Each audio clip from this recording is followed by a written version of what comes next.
बोलता था, और आजकल का आदमी बिना सोचे कुछ भी बोलता, कुछ। तो इंसान कौन है जो सत्य बोले? धर्म न दूसर सत्य समाना, आगम निगम पुराण बखाना। सारे वेद पुराणों का सार है सत्य बोलना। सत्य बोलेंगे तो भगवान मिलेंगे, झूठ बोलेंगे और भगवान का दर्शन करेंगे तो क्या फायदा? अच्छा, आप लोग बोलते हैं कि नहीं झूठ? नहीं बोलते। अच्छा, आप लोग बोलते हैं कि नहीं? एक सज्जन बोले, गुरुजी हमारी दुकान है, हम व्यापारी हैं, हमें तो बोलना ही पड़ता है, बिना बोले झूठ व्यापार चलता नहीं है। हमने कहा कि झूठ बोलने से तुम्हारा व्यापार इतना चलता है, सोचो सच बोलोगे तो और कितना चलेगा। प्रॉब्लम तो यह है कि आपको झूठ पर भरोसा है पर सत्य पर भरोसा नहीं। ये प्रॉब्लम यहां। आप कहते हैं हम व्यापारी हैं, हमारा तो चलेगा ही नहीं। आपने थिंकिंग बना रखी है कि झूठ ही बोलना है, इसलिए आपका कुछ नहीं हो सकता। और आप सोच लें कि नाना 2 पैसा कम मिलेगा, यही तो होगा, भूखे तो नहीं मर जाओगे ना। झूठ तुम्हें भूखा नहीं मरने दे रहा है तो सच झूठा मरने देगा? भूखा मरने देगा?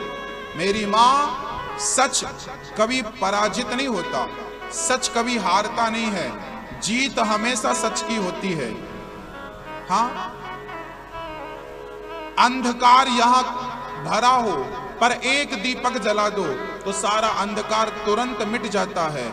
हां, ऐसे ही कितना भी झूठ हो और सच का प्रकाश जिस दिन आया ना, सच के प्रकाश के होते ही झूठ का अंधकार समाप्त होने में देर नहीं लगेगी।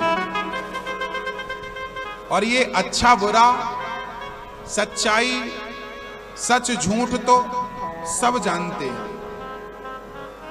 हाँ, कुत्ता भी जानता है।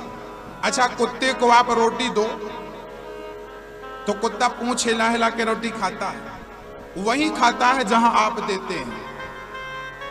पर आपने रोटी रख दी और कुत्ता आया, देखा कोई नहीं है, कुत्ता मुंह में रोटी दबाता है, और क्या वो रोटी वहीं बैठकर खाता है?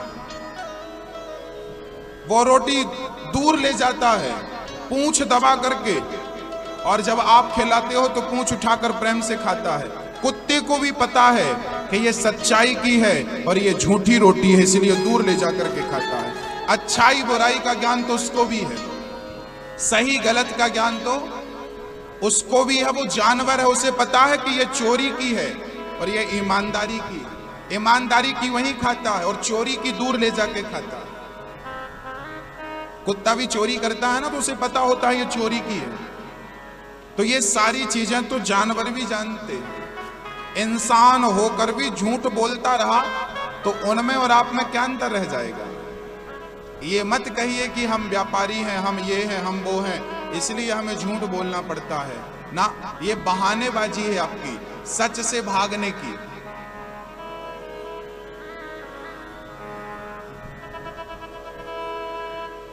हाँ, कोशिश करिए। शुरू में हो सकता है कि थोड़ा सा नुकसान हो, पर रूटीन बन जाएगा। याद रखना मेरी माँ, ये बात मैं क्यों बोल रहा हूं, क्योंकि तुलसीदास जी ने कहा है कि संसार का सबसे बड़ा पाप है झूठ बोलना। झूठ सत्य बराबर तप नहीं, झूठ बराबर पाप। ये मैं नहीं कह रहा हूं। मेरे को आदेश मिल जाता तो मैं तो आपसे कहता झूठी बोलो, पर मुझे आदेश नहीं है ना। शास्त्र कहते हैं कि सत्य बराबर तप नहीं, सबसे बड़ी तपस्या है सच बोलना, और सबसे बड़ा पाप है संसार का असत्य बोलना। अब आप देख लो कि आप क्या करना है। मनुष्य का धर्म क्या है? सच बोलना, सेवा करना, दया करना। शास्त्र बहुत हैं, शास्त्रों का सार क्या है? शास्त्रों का सार क्या है? 4 वेद 6 शास्त्र में बात मिली है 2। दुख दीन है दुख होत है, सुख दीन है सुख होए। जैसी करनी वैसी भरनी, जैसा करोगे वैसा भरोगे, ये शास्त्रों का सार है। अच्छे को अच्छा, बुरे को बुरा। भगवान के अवतार कितने हैं? भगवान कृष्ण के, भगवान नारायण के कितने अवतार हो चुके हैं? आपको जानकारी है? बताइए, भगवान के कितने अवतार हो चुके हैं और कितने बाकी हैं? कितने अवतार हो चुके भगवान के? बताइए भैया जी, कितने अवतार हो गए भगवान के? 10। आप बताओ मैया। हाँ, नकल कर लो।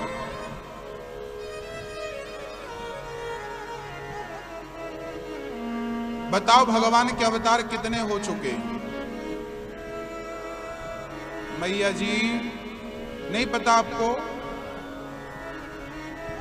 आपको पता है? भगवान के 23 अवतार हो चुके हैं, एक अवतार बाकी है।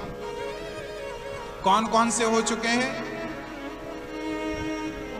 नारायण, नारद, हरि, कपिल देव, श्री राम, हंस, हयग्रीव, मोहिनी, दत्तात्रेय, नरसिंह, वामन, व्यास जी, ऋषभ देव, कौमार, यज्ञ पुरुष, धनवंतरी, बुद्ध और कल्कि, पृथु राजा, 12, कृष्णचंद्र भगवान, परशुराम, मत्स्य, कमठ, ये 24 अवतार। 23 अवतार हो चुके हैं। कलयुग के आखिरी में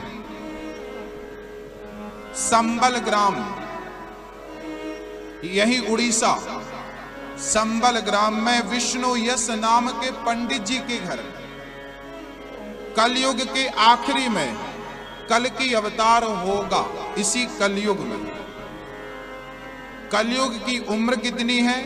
4,32,000 वर्ष, जिसमें से कलयुग की उम्र कितनी गुजर गई? अभी 5,500 वर्ष कलयुग की उम्र हो चुकी है। अभी कलयुग की उम्र कितनी हुई? अभी भगवान कृष्ण को गए कितने साल हुए? 5,120 वर्ष हो चुके हैं भगवान श्री कृष्ण को गए।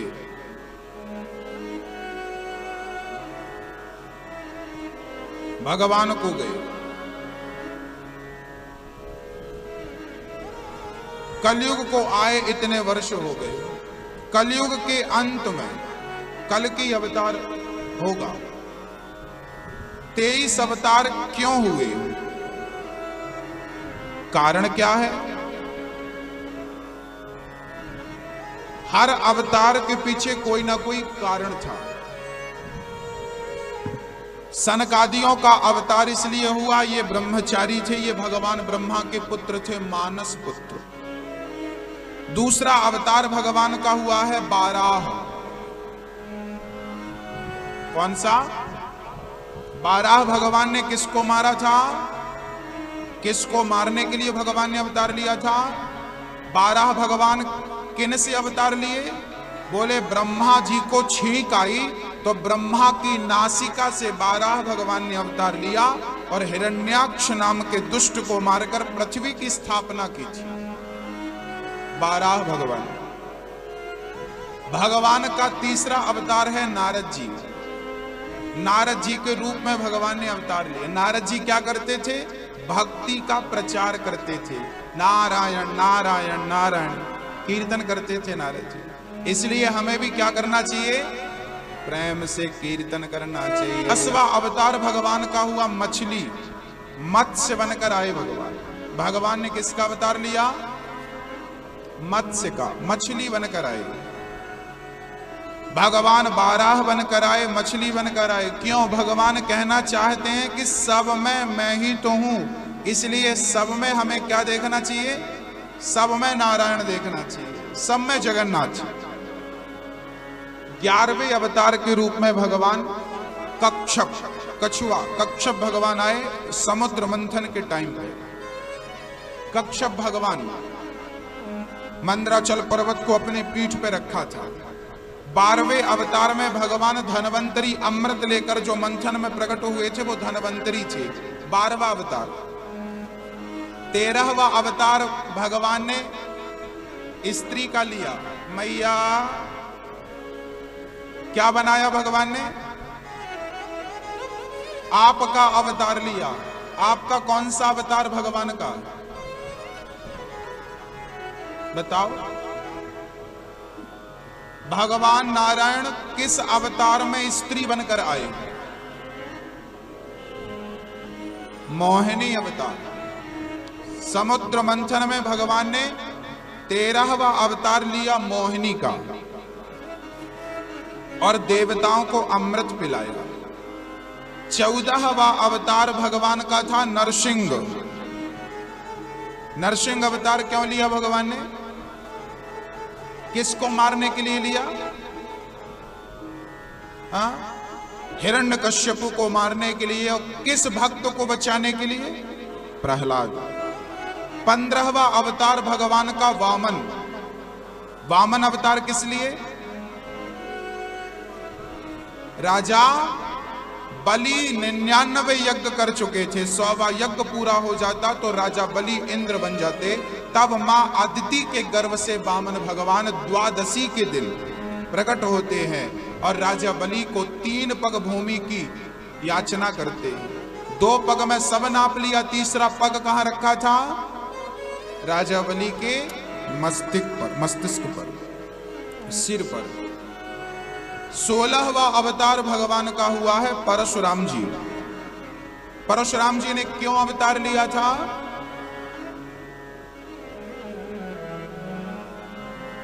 सहस्त्रार्जुन नाम का एक दैत्य था। सहस्त्रार्जुन को मारने के लिए परशुराम भगवान ने अवतार लिया था। भगवान नारायण ही परशुराम के रूप में। 17वां अवतार भगवान का व्यास जी। व्यास जी ने क्या किया? वेद व्यास जी ने क्या किया? वेदों का विस्तार किया। 17 पुराण लिखे, आखिरी में भागवत लिखी। 18 पुराण, 4 वेद, सामवेद, ऋग्वेद, यजुर्वेद, अथर्ववेद, इन वेदों का विस्तार किया। व्यास जी कहां बैठते थे? व्यास गुफा है बद्रीनाथ में, सरस्वती नदी के किनारे। 18वें अवतार में भगवान श्री राम आए। क्यों आए राम जी? राम जी का अवतार क्यों हुआ? राम जी का अवतार कौन सा अवतार था? 18वां। 18वां अवतार राम जी का क्यों आए? रावण आदि को मारने और मर्यादा की स्थापना करना मूल उद्देश्य। 19वां अवतार है बलराम जी का, बलदाऊ भैया। 20वां बलदाऊ भैया की मां का नाम क्या है? क्या नाम था बलदाऊ भैया की मां का? रोहिणी मां। देवकी का गर्भ भगवान ने निकालकर रोहिणी के गर्भ में स्थापित किया और रोहिणी मां बनी और बलदाम भैया प्रकट हुए। 20वां अवतार था भगवान श्री कृष्ण का। आपकी मां कौन? मां देवकी और यशोदा। 21वां अवतार इसी कलयुग में हुआ, बुद्धावतार। भगवान बुद्ध। बुद्ध अलग हैं और बौद्ध अलग हैं, समझ रहे हैं? बुद्ध अलग हैं, हमारे 24 अवतार में बुद्ध हैं, एक बौद्ध है।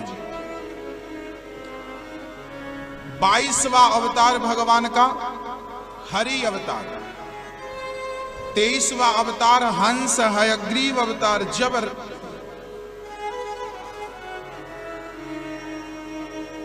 जब एक हाथी गजेंद्र, उसका पांव मगर ने पकड़ लिया, तब वो पुकारा कि प्रभु रक्षा करो। तब हाथी को बचाने के लिए भगवान ने हरि अवतार धारण किया और हाथी को बचाया था, मगर का सिर काटा। और 24वां अवतार होगा कल्कि। इन 24 अवतारों का जो भी स्मरण करता है, इनकी कथा सुनता है, उनके जन्म जन्म के पाप समाप्त हो जाते हैं। बोलिए 24 अवतार की, नारायण भगवान की। महाभारत की पावन चर्चा अब हम आपको श्रवण कराते हैं। भागवत शुरू कहां से हुई? महाभारत से शुरू। महाभारत 99 कौरव मर गए। एक दिन व्यास जी उदास थे तो नारद जी ने भागवत के बारे में कहा। तब व्यास जी ने लिखा, नारद जी अपनी पूर्व चरित्र की बातें सुनाई, मैं पिछले जन्म में क्या था और कथा के प्रभाव से क्या हो गया, पूरा सुनाया। मैं दासी पुत्र था, भजन किया, ब्रह्मा का पुत्र बन गया।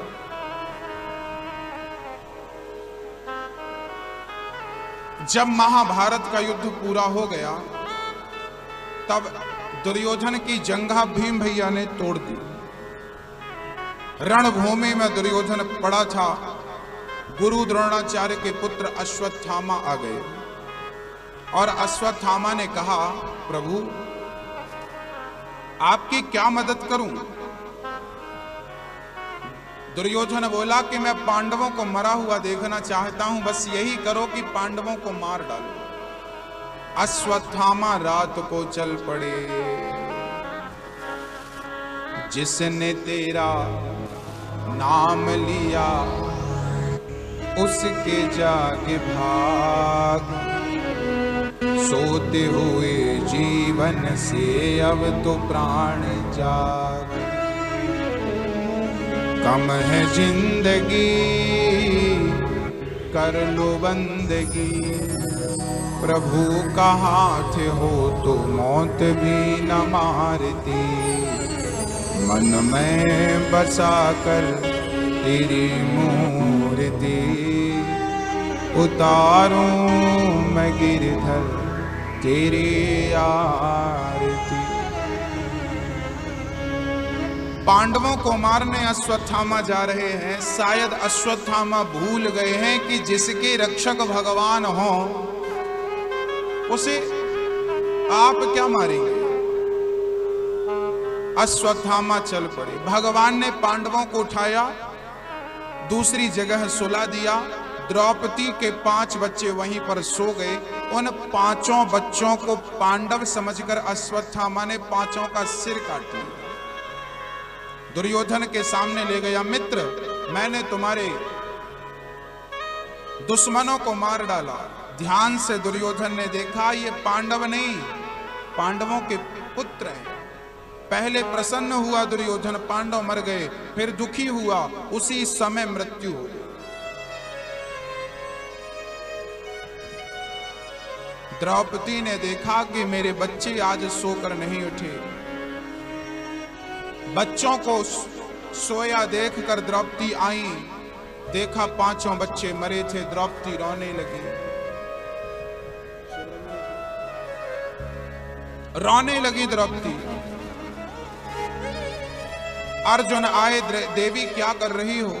मेरे बच्चे मर गए, अभी पकड़ कर लाता हूं। अश्वत्थामा को पकड़ने अर्जुन चल पड़े। कन्हैया को लेकर अश्वत्थामा ने ब्रह्मास्त्र चलाया।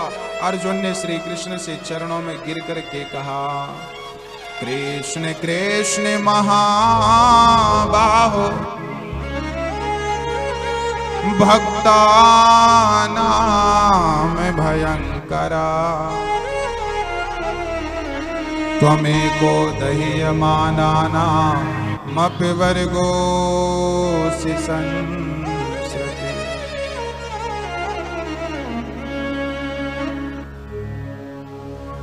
द्रौपदी के सामने लाकर अर्जुन ने अश्वत्थामा को पटक दिया। द्रौपदी तेरे पुत्र का हत्यारा तेरे सामने है, जो सजा देना है दे दे। द्रौपदी ने जल्दी से अश्वत्थामा की रस्सी हाथों की खोल दी, कहा इसे लेकर जाओ, इसे मारो मत। अर्जुन बोले, द्रौपदी क्या तुझे इस पर दया आ रही है? द्रौपदी बोली, दया मुझे इस पर नहीं, दया इसकी मां पर आ रही है। क्या इसे मार देने से मेरे मरे हुए बच्चे जिंदा हो जाएंगे? नहीं, बल्कि मेरी तरह इसकी मां कल से रोना शुरू कर दी। द्रौपदी कहती है, द्रौपदी के 5 बच्चे मर चुके हैं और हत्यारा सामने है, फिर भी द्रौपदी ने अपना दया नहीं छोड़ी। दया धर्म का मूल है, पाप मूल अभिमान। तुलसी दया न छोड़िए, जब तक घट में प्राण। दया कभी ना छोड़ी। द्रौपदी के बच्चों का हत्यारा सामने खड़ा है, फिर भी द्रौपदी कहती है इसे छोड़ दो। ऐसी दया।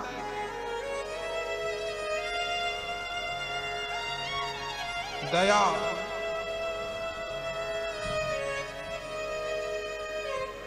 दया कभी नहीं छोड़नी। द्रौपदी मां है ना, और मां तो करुणा की मूर्ति है। मां जैसी कोई नहीं, इसलिए मां को भगवान का दर्जा दिया गया।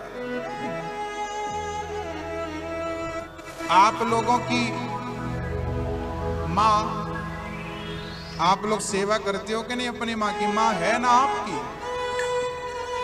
है? किस किस की मां है?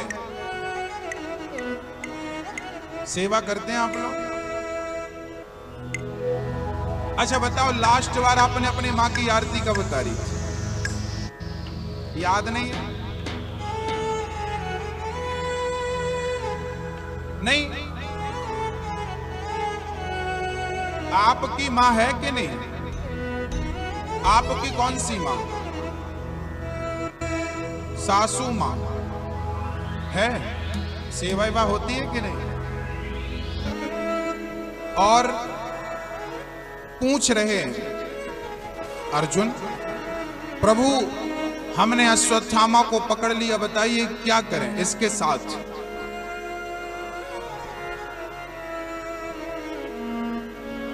द्रौपदी ने कहा इसे छोड़ दो। अर्जुन ने कहा द्रौपदी इसने आपके पुत्र को मारा है, इसे कैसे छोड़ सकते? छोड़ना तो पड़ेगा। अर्जुन ने भगवान से पूछा प्रभु क्या करें आप बताओ? अर्जुन ने कहा आप बताओ। तब भगवान ने कहा ब्रह्म बंधुर्न हंतव्य आतताई वधारण मयैवो भयमानातम परिपायनुशासनम।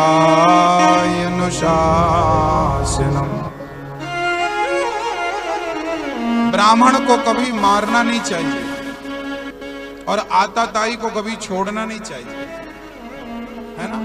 शास्त्र कहते हैं ब्राह्मण को कभी मारो मत और आताताई को कभी छोड़ो मत। और अश्वत्थामा जाति से ब्राह्मण था और कर्मों से आताताई था, तो हम मार दें कि छोड़ दें समझ नहीं आया। अश्वत्थामा के सिर पे मणि थी, उस मणि को छीन कर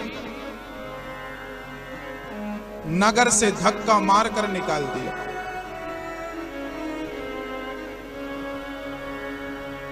नगर से निकाल दिया। अश्वत्थामा के अंदर प्रतिशोध की आग जलने लगी। द्रौपदी के बच्चों को तो मारा ही, अभिमन्यु की पत्नी उत्तरा गर्भवती थी, उस बच्चे को मारने के लिए अश्वत्थामा ने ब्रह्मास्त्र चला दिया। भगवान ने पकड़ लिया। दौड़ी दौड़ी उत्तरा चरणों में आई, कहने लगी हे प्रभु आप हमारे पिता हो, मां हो, मेरी रक्षा करो। जिस बच्चे ने जन्म नहीं लिया उस बच्चे को मारने अश्वत्थामा ने बाण चला दिया। चरणों में गिर पड़ी उत्तरा और कहने लगी प्रभु मेरी रक्षा करो। भगवान ने छोटा सा रूप बनाया अंगूठे के बराबर और उत्तरा के गर्भ में चले गए। उत्तरा के गर्भ की रक्षा भगवान ने अपने सुदर्शनास्त्र से ब्रह्मास्त्र को खंडित कर दिया। भगवान ने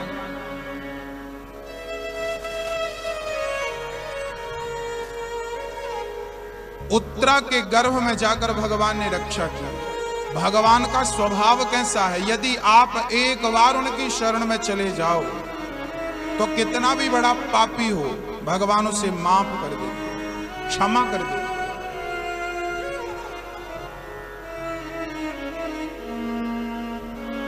अश्वत्थामा चरणों में गिर पड़ा। भगवान ने कहा, जाओ मैं तुम्हें वरदान देता हूं, तुम अमर हो जाओ।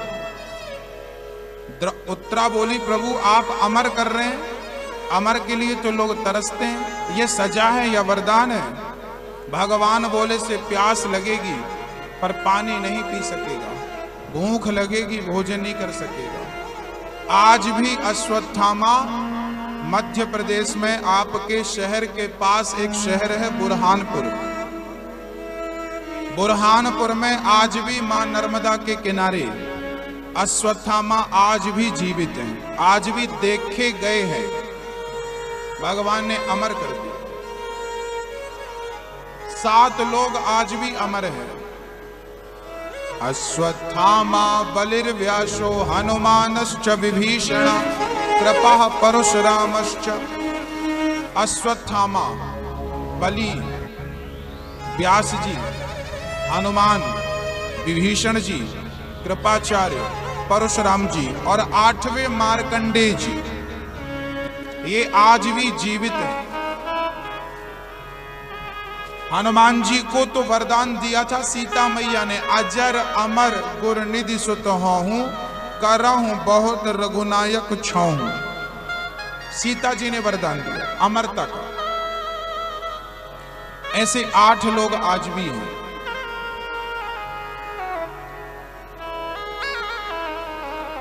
भगवान जाने लगे तो कुंती बुआ रास्ते में मिल गई। कुंती बुआ ने कहा, प्रभु मेरी एक प्रार्थना स्वीकार कर लो। क्या? आज मैं आपसे कुछ मांगना चाहती हूँ। हाँ हाँ बुआ मांगो, क्या चाहती हो? कुंती बुआ ने कहा, कृष्णाय वासुदेवाय देवकी नंदनाय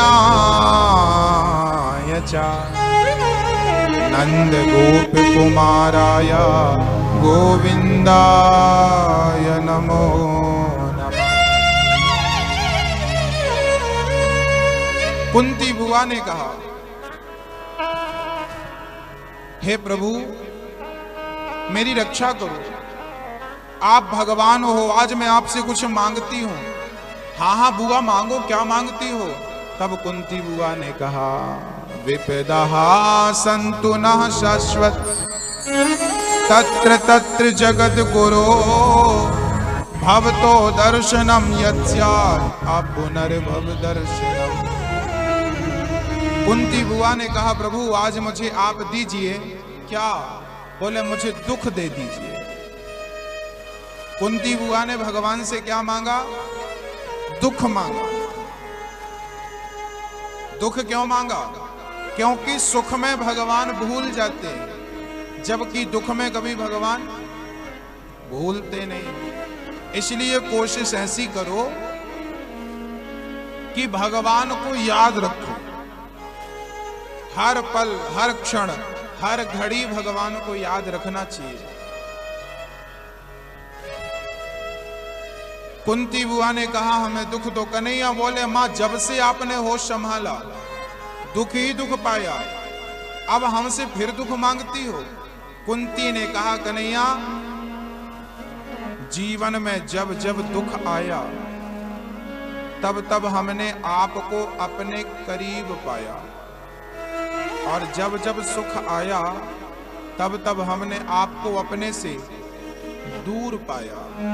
ऐसे सुख पर पत्थर पड़े जो कृष्ण हृदय से जाएं, बलिहारी व दुख की जो पल पल नाम जपाए।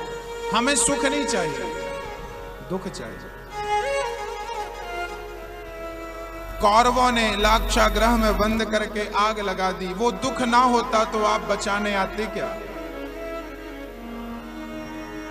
12 वर्ष का वनवास, 1 वर्ष का अज्ञातवास देकर कौरवों ने घर से निकाल दिया। उस जंगल में कई बार आकर आपने हमारी रक्षा की। भरी सभा में द्रौपदी की लाज लुट रही थी। द्रौपदी ने पुकारा, आपने आकर के साड़ी बढ़ाई। द्रौपदी ने पुकारा, कहाँ जा छिपे हो प्यारे कन्हैया, यहाँ लाज मेरी लुटी जा रही।